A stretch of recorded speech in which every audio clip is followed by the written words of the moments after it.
So my topic today is insights into innovating pedagogy and online transformation in higher management education. Today we are sitting at the peak of pandemic, where 1.35 crores of people across the globe are affected or infected, and recovery rate is encouraging for the past 1 week. Having said that, the kind of changes this particular pandemic has brought in has shaken the whole world. The way we look at life, we look at the operations, the way we look at the education.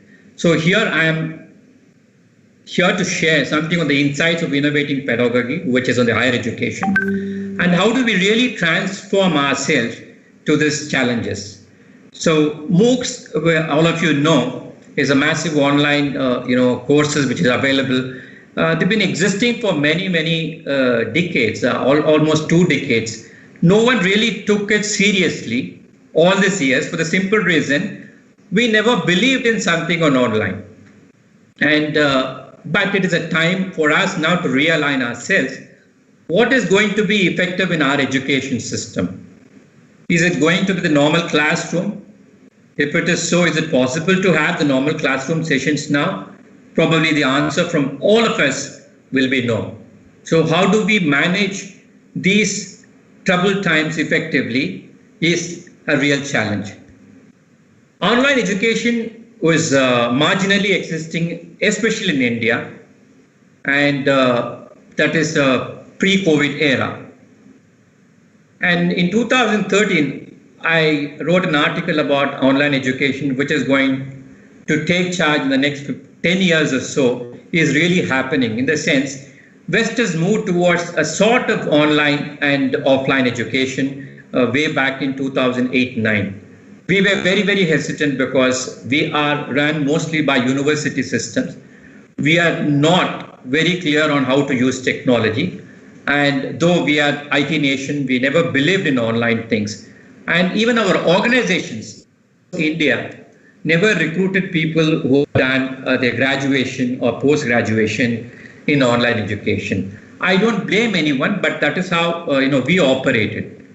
And it was marginally existing in India, but it was pre-COVID-19 era. But if I talk about today what is happening, organizations in India now started looking at this value of online and the credibility as well. Why the value? Because they themselves are shut now, and most of them are operating from home. And it's been 4 months since many companies are operating from home, and even the educational institutions, wherever the shutdown is there. When we wanted to actually shift to online education, we faced lots of problem in education sector. So if I have to talk about what is an academician looking at in online and what is a company person or an employee looking at is entirely different. Academicians never believed that online education will transform to this extent that every day we need to conduct classes on online. But today it is becoming reality. So on the right hand side of the slide, you can see some of the companies: Udemy, Coursera, Khan, and edX, and Udacity, MIT OCW, NPTEL, and even the SWAYAM portal by AICTE is driving these changes. Why? Because simply this is how the world is going to move in troubled times, and in the times to come. Even if there is no trouble, probably we'll move to some extent of delivering these courses online. So there is a total change in the perspective of what we are looking at online component through technology, and it's become a critical to teach concepts. I'm not saying that everything can be taught over online, but there are certain things definitely we can look at online as an option. In the marketing field, people talk about packaging. Packaging is very important, and all of us will buy a product or service if it is packaged well. So that is the first impression we create. Now, slowly and steadily, it is coming towards higher education as well. So it is also important to have right kind of packaging It's like a telecom revolution which happened in 90s, now catching up with higher education, I can say. So what really changed in the last 4 months in education? There has been a huge paradigm shift and the challenge to deliver student-centric approach. I'm saying a student-centric approach because all the academicians, including me, we thought we are the masters to go and deliver in the classroom, and we hardly heard what students expected from us. And of course, we have a system wherein we get the feedback, but mainly it was more on the institutional or university-centric than a student-centric approach. Now, slowly the things are changing. Now it has to be student-centric for the simple reason absorptions had to happen. To ensure learning process, even online, must be the mantra for the days to come. I know it's a long way to go. If you use recycled thoughts and ways, you may get into vicious cycle. What do I mean by that? So if I have my thought process, which is outdated of a classroom, and if I don't synchronize with the modern need, due to COVID or not due to COVID, then the things are going to be very difficult for an academician. So that is why I call it a vicious cycle. We should not get into that. Educators need to embrace technology. They have to collaborate both with the corporate and the universities in India and abroad to ensure proper and quality input to students. That's very important. When you are talking student-centric approach, everything has to be focused on student, whether student community is able to learn, absorb, and they're able to reproduce in some way when there is an evaluation happening. So it has to go hand in hand, and that is my humble request to all the academicians who are watching here, this session. The way academicians looked this pandemic and online for a survival. So it cannot be for survival. It cannot be just for survival. It has to expand its horizon to really improve the quality of content, pedagogy, more allowing a seamless learning process for a student, for the student community. So if I have to talk about it, the disruptions like telecom changing the e-commerce field will be witnessed in higher education as well. People will be struggling to get admissions. It's already happening. Even the branded institutes are struggling to get admissions. And after getting admission, how do you retain people? That's also a huge challenge. So that is a need of the hour. And we all have to collaborate together to deliver that kind of content and quality in higher education. So the first thing I would urge all the educators to look at digitize information. Digitize the content, disseminate teaching by democratizing through technology. So technology is going to democratize the way we are going to deliver things, and it has to be available. It's no more a secret now. Mr. Google is available for most of the information. So if you have to be different from Mr. Google, then we have to have our own way of delivering these things to our student community. So higher education is actually moving towards digital shift. And innovation will be focused on new pedagogies. Whether you like it or not, that's the way it's going to be. That means we're going to use more technology platforms. And normal classroom session will see a huge drop. Having said that, we cannot do away with classrooms. The normal classrooms will happen, but there will be a judicious mix of normal classroom and online and other platforms to deliver higher education. If I look at what are the drivers of online tools currently used, we have Zoom, we have Microsoft Teams right now we're using, we have Siemens, we have StreamYard, we have Google Meet, and so on and so forth. There'll be, at least another 20, 30 apps which will be coming. Having said that, how clear and how ready we academicians are. That's going to be the challenge. Ma'am, you can move on to the next slide. Next slide, please.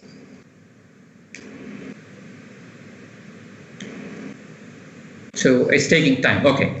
So if you look at the visuals on the left side, you can see all those things: Skype, Zoom, and Teams, Google Meet, and Instagram. Everything will be used in the days to come. Professor Goel, social media. Social media is not restricted only to the Facebook or LinkedIn. It is much beyond that, I see. So I need to look at social media as an effective platform to deliver in higher education. So I can't say I'm not going to use. And these platforms will be used in the normal timing of the course delivery timing. The only advantage is these things can be even conducted on a Sunday and even in the evening at 7:30, 8:30. Suppose I have international students, I can even deliberate upon and then deliver the courses to those time zones. So that's a big advantage we are having when you use social media platforms. In India, it's going to be always challenge. And today I'm sitting here and we are on a total lockdown. And then I got an e-pass to come to this place to deliver this, on this platform because the network is weak in my residence. But the fact is, I need to use these platforms effectively because I can't do the normal classroom session calling the students. So I'm going to use these platforms effectively, and all of us will be using this thing judiciously. So what I am really suggesting as a pedagogy is a combined package of LMS, which is a learning management system, which every university and B school or the institutes do have. How do we actually make these things speak to each other? That's going to be a leadership challenge in every single institution and the people who are listening here.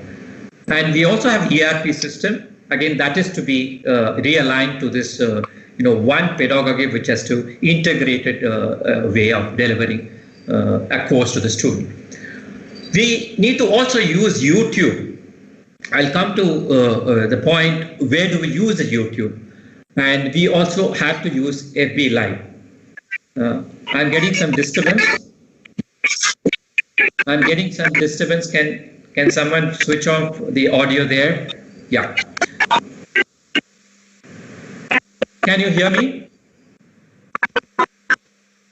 Can you all hear me?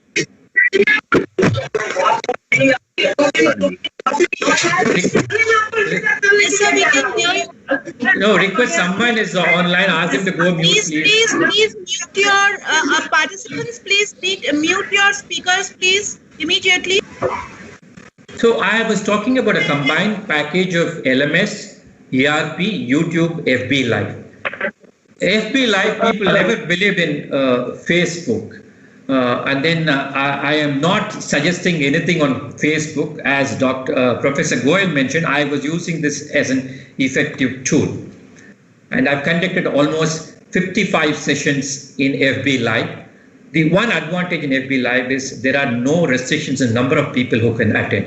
Whereas you do have restrictions in Team, in Zoom, and the license copies also have number of restrictions, including the numbers and also the bandwidth it can have.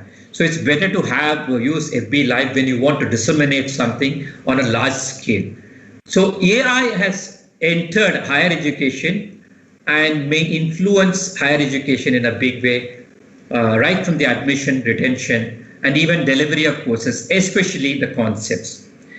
So when I talk about how do we effectively use these, modes or the mediums, is basically use these things to teach concepts which are repetitive in nature. I'm not saying everything will be used in YouTube. So make it very clear to the modern student that they can learn these concepts in YouTube. And then they can come and attend the classes. It will be much more easier for them to understand what we are talking online or offline. And if I look at the statistics of AI in higher education, it is expected to grow at an annual rate of 47% in 2020 and 2022. This, the US education sector has published this thing day before yesterday. So the digital platforms are going to take this space in a big way. So we all need to move to digital platform, analyze and learn because most of these platforms will be built on neural networks, and it will have vast data sets, and reasoning will be there, logic will be there, and other human traits which we talked about, Professor Goel talked about, to perform tasks independently is also plugged in AI. Yes, we can't have human touch, but the traits which humans will have is also built in this AI. So this is how the world is going to move. We academicians must get ready to face this reality. Having said that, what is our role as an academician or a teacher? So a course-wise, locally developed digital platform has to be looked into. In fact, I will share something which, S.B. Patil Institute of Management and Pune Business Schools have recently done, developing something. I'll give one of the examples where one of the faculty members has developed local, platform to disseminate and almost teach everything on a 3-credit course through this platform. A domestic and international student recruiting practices may change in the future to come. So we have to get ready to have all these things in our inbuilt system to address the issues, because most of the B school students come for employment. Maybe 5% of them may get into entrepreneurship. So we need to see what are the recruiting practices which may change because of the post-COVID-19. And the college admission process will become faster and more personalized. That means we need to automate most of them. We should not be wasting time on the routine things which is related to admission. And this is the first thing we must understand when we are we are shifting to technology. And my point is develop a blended course application. So I'm not saying you have to go everything through online. I'm not saying that everything will be conducted offline in the classroom. You have to have a blended approach to ensure student retention and efforts are more proactive than reactive. Currently, we are all reactive and we are, addressing the issue because of COVID. But it has to come in a normal way.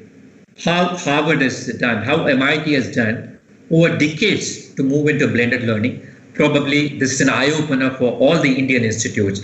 I'm glad that Pune University SBPPU is looking at, and also AICTE has brought in Swayam portal. These are the credible moves towards changes. And we are to have a localized app also for the courses, so you can assist people on the summer and winter MELS, summer internships I'm talking about.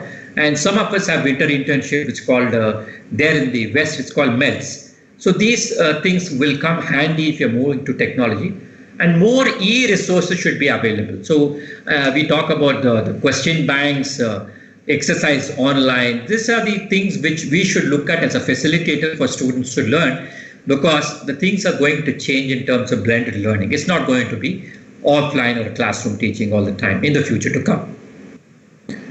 So YouTube, when you talk about it, the course videos will be democratized in higher education, means I need to navigate uncertain times to rethink and improve.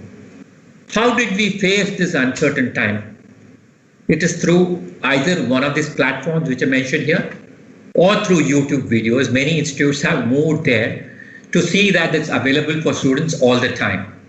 And we can also have discussion forums, which could be WhatsApp, both small and large small groups.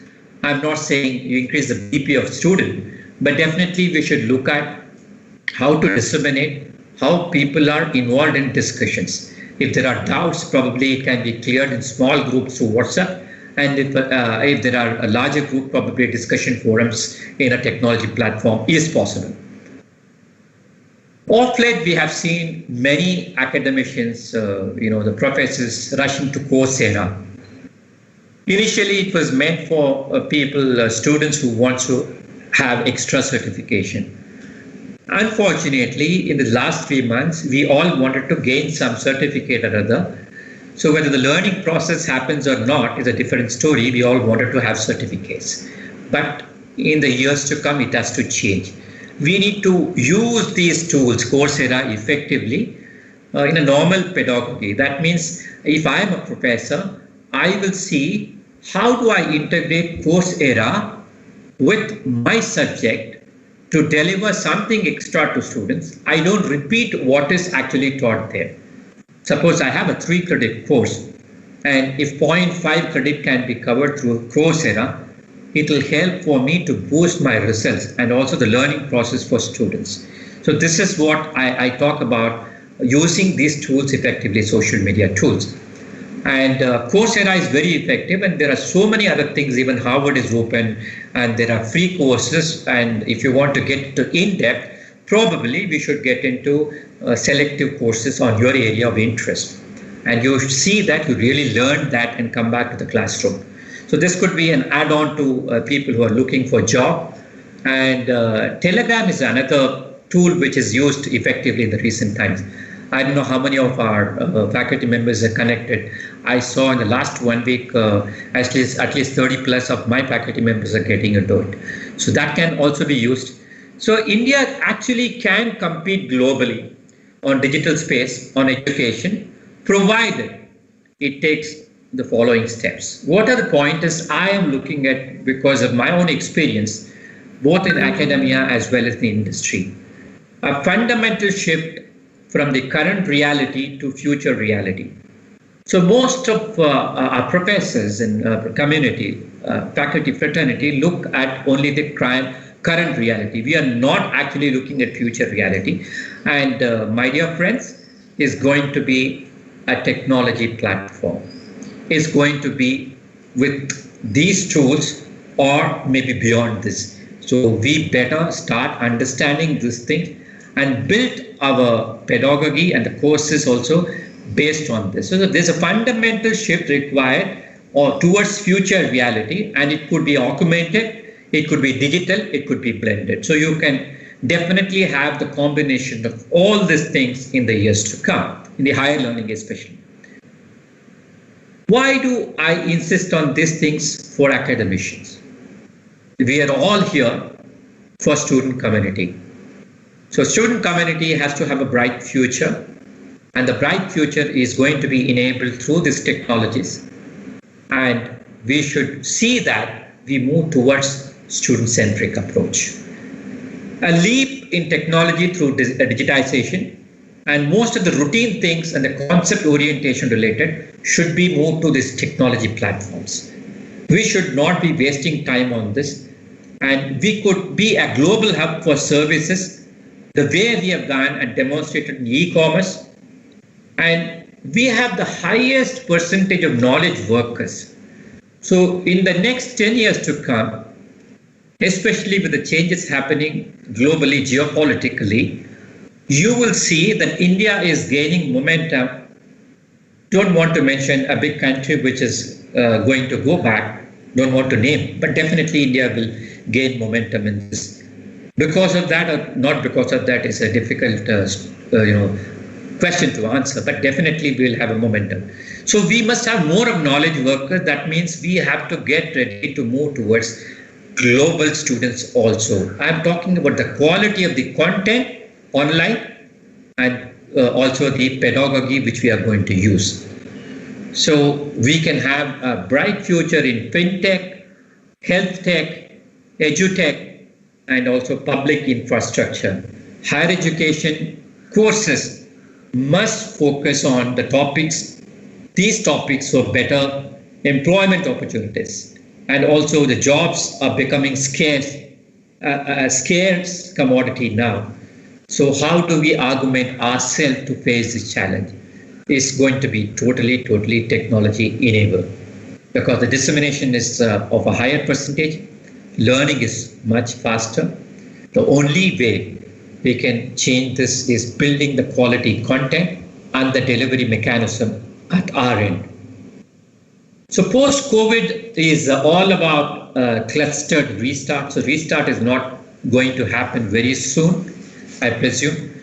Professor Goyal talked about next December, 2021 December. I'm slightly, optimistic, may not extend to that extent. Probably it will be this December, but there will be restart and there'll be lockdown. There'll be clustered restart, and we have to rebuild through the embracement of technology. So embracement of technology is a critical component in building innovating pedagogy. I talked about all these effective tools which can be used provided we work on the pedagogy which is going to help and which is going to help the student community as a great learning platforms. Can you move on to the next slide? Can you move on to the next slide? Yeah. Okay. So you can see the visuals which I talked about. These things: YouTube, FB Live, LMS, ERP, then WhatsApp, Telegram. All these things are going to drive the future higher education. So any of the innovating pedagogy will be based on the online transformation or in higher management education and even in other education. So if you talk about the universities abroad, especially the universities in the US, where the numbers of COVID patients are high, where the social distancing mandatorily are forced, like cities like New York, how did they manage this thing and how are they opening up now? So most of them universities, I know at least 3 universities I was interacting with there, where they all have moved even the lab tests to be conducted online. How is it possible through AI? So when it is happening in lab, probably in management education, in the normal education, it should move towards the next level of digitizing e-resources. Can you move on to the next slide? Next slide, please. So before it comes, I know what is the topic of the next slide is about insights of innovating pedagogy, which I talked about. You can move on to the next slide also. The first thing when I look at innovating pedagogy is about teaching. So when you talk about teaching, yeah, you stay on there. We talk about online teaching, which we discuss in detail, and schedule classes and timetable through ERP and LMS, which we have. And we have additional quality content creation, which is going to be the challenging thing for all the faculty members and the institutes. And study notes and PPT we have to disseminate through email. India is a peculiar country where we are still not connected with technology, some of the remote places. So I can't use our normal Zoom platform or, whatever we are talking now on Skype or anything. So then I need to use the mode of email, which they can access and use it. So I'm talking about the faculty members preparing study notes and PowerPoint for them to go through the email.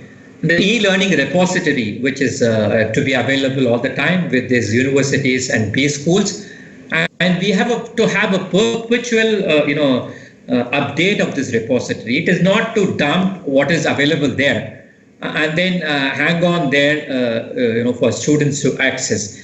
Actually, ma'am, you jumped on to the next slide, but I'm okay with it. I know the subject I'm talking. You go back to the previous slide, so the people will be able to connect what I'm talking. So the database is also very, very important. There is a chart probably you're missing. It's fine. The databases, which we have to use, and the tools and platforms which you are going to use are going to make a huge difference. That means I'm using this platform, for example, today is Microsoft Teams, and I can use Zoom, I can use Google Class, which is widely used, and these things are going to change the way we are delivering and the mode at which we are through which we are delivering. And the StreamYard and the Siemens and online other portals we are talking about.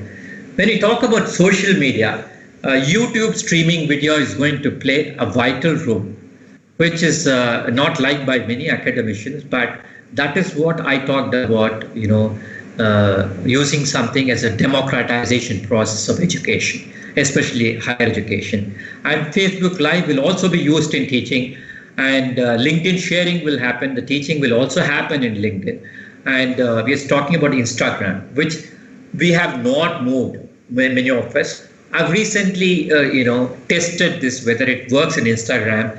So we can have a small, video clips or something, because you have to keep moving the Instagram to the next chapter. So we can have 1 or 2 small things in Instagram to give the outline of a course. So that can be effectively used.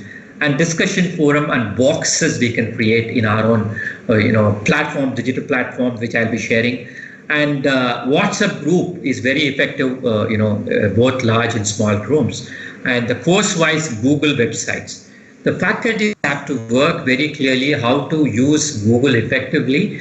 So the websites can be linked, and we can also create website. I will share an example later on. That is on the teaching side of it. When we talk about pedagogy, what we are going to do, we have to have a creative assessment method. The normal traditional evaluation method may not work. So when you talk about pedagogy, we also have to connect this with evaluation method. So it is, during pandemic, how we are used. It has to be a situational way of evaluating or testing the knowledge of students. So it could be assessment through case studies, it could be quiz, poster reading, storytelling, literature review, a few to mention. It could be even puzzle online. And we have very extensively used quiz online, and we have more than 3,000 responses. Not only our own students, some students participated during this pandemic period. And we issued online certificate to more than 3,500 people who participated. So it is possible to effectively use these tools and the platforms. And the moderation of CCE using rubrics is also important when we talk about what sort of innovation you need to do on the pedagogy. And invitation to expert for assessment can be another way of looking at it. And invitation to alumni for assessment. Normally we use these techniques for our summer internship, for our winter internship, but we now have to use even in the normal evaluation process of evaluating students or their learning process. And then we should focus on the fourth point, which is nothing but the co-curricular activities to improve the understanding of absorption of student community, and the extracurricular to improve the skills through events. So online events now we started conducting.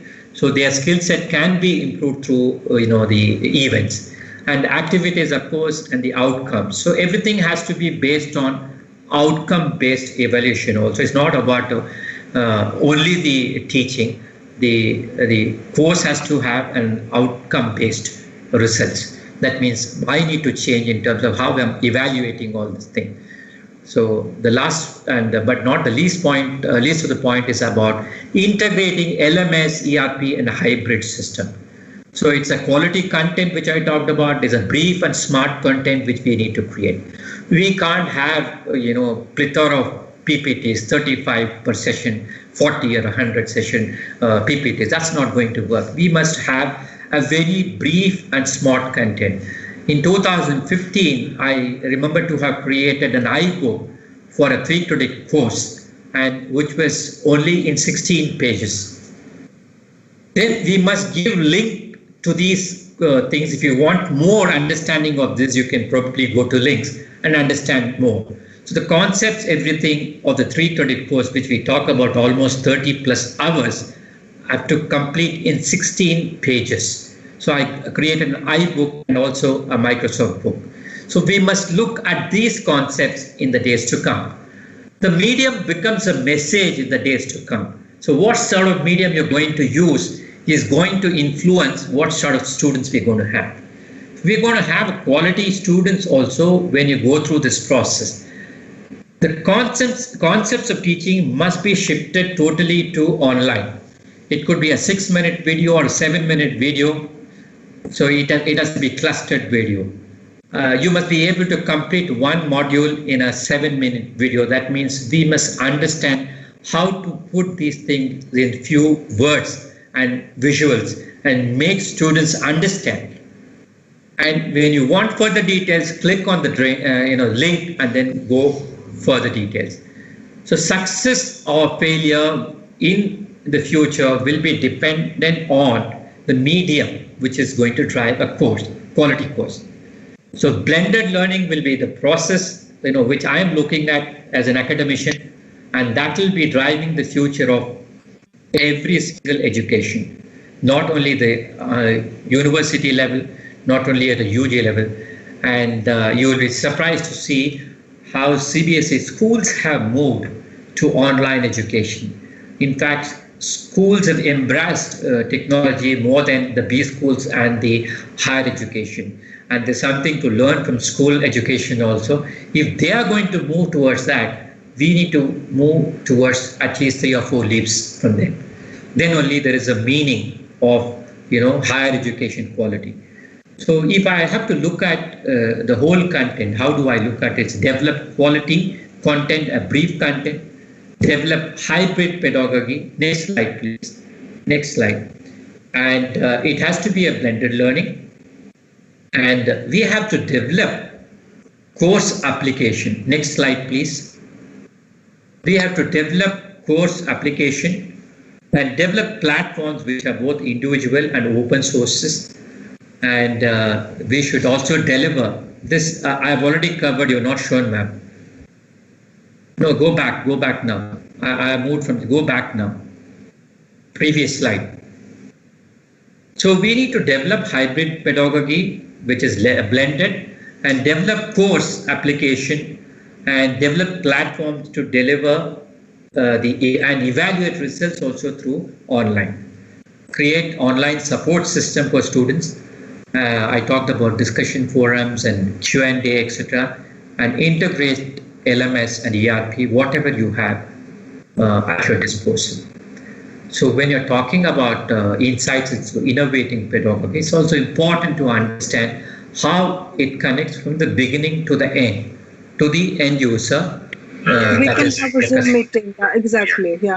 Let's do that, Austin. I inform you immediately. I mean, not to worry. I'm counting on you for advice, to be honest, So, ma'am, can you go offline, ma'am, because I am getting disturbed. I'm in the middle of the session, Thank you please. for calling. Thank you. Bye. Bye. Just a minute, Archana ma'am, let's welcome Archana ma'am. She is Principal Scientist CERN, and she has, can you hear me? I mean, kindly, I am Dr. Chandrani Singh. Let's welcome on behalf of Sinhagar Technical Education Society, Sinhagar Institute of Management, and all the collaborators, that is Savitribai Phule Pune University, Pune Business School, Xavier Institute of Social Service. We welcome you, ma'am, and happy that you have onboarded. Sorry, Narayana sir, we had to interrupt you. Hello, can you hear me? So you're Hello. giving me another 5 minutes more. Yeah, Okay. he would require another 2-3 minutes, ma'am. Would you kindly, wait for 2-3 minutes so that Narayana sir finishes off? Thank you so much for the kind patience, ma'am. Not to worry. Just ping me as soon as you're ready. Okay? Yeah, Thank you. yeah, ma'am. Yeah. Thank you so much, ma'am. Thank you so much. Yeah, can I continue? Yeah, you can continue, sir. You can continue. Okay, so this is what is the innovating pedagogy I'm talking about when you want to do transformation of higher education, especially management education. Can you move on to the slide? Next slide. So I was talking about an example of how our next slide, please. Next one. I was talking about one of the faculty members. We have locally developed, a Google site by Professor Anish Karya, is part of my team, a free tool to create website course-wise. And we have tested this very clearly. You can see, you can actually give an introduction there. What is the subject and what are the main things we should look at outline. And, for example, 202 is a financial management codified subject. And what are the modules involved in that? And a detailed analysis of what you should look at as a student. And if you look at the slide on the right-hand side, Professor Anish Karya has created Introduction to MIS course, need for an MIS, and purpose of MIS, objective of MIS, and then syllabus, detailed syllabus is there. And then we have created MCQs for students to understand what sort of questions will come. We also created a question bank. Normally, people don't do it. In online education is going to help a lot. And we also created a page for notes, and we have gone further with the video links, and we have also shared the case studies which are going to be discussed. So all these things are democratized for a student community to get prepared for the classroom, whether it is online or offline. Even if it's going to be offline, the normal course, if a student is coming prepared, looking at all these things, probably we will have better results coming for a course. So every single faculty in Pune Business School and SD Patil Institute have been requested to develop something on a Google platform, Google site, and they can run from wherever they are. And students can access these courses, and it is also in line with the university requirement. Or you can see the code on the left-hand side, 202 financial management. Any other subject, we can do it. We can integrate these things very well with your LMS system and your ERP system. We can also connect this to our evaluation criteria. We can also see online results and how the students are performing. Students can also give online feedback. Even the discussion forum can also be plugged in here. So the lots of things can happen at our individual faculty level if you're really embracing technology. Google site is one example. Can you move on to the next slide, please?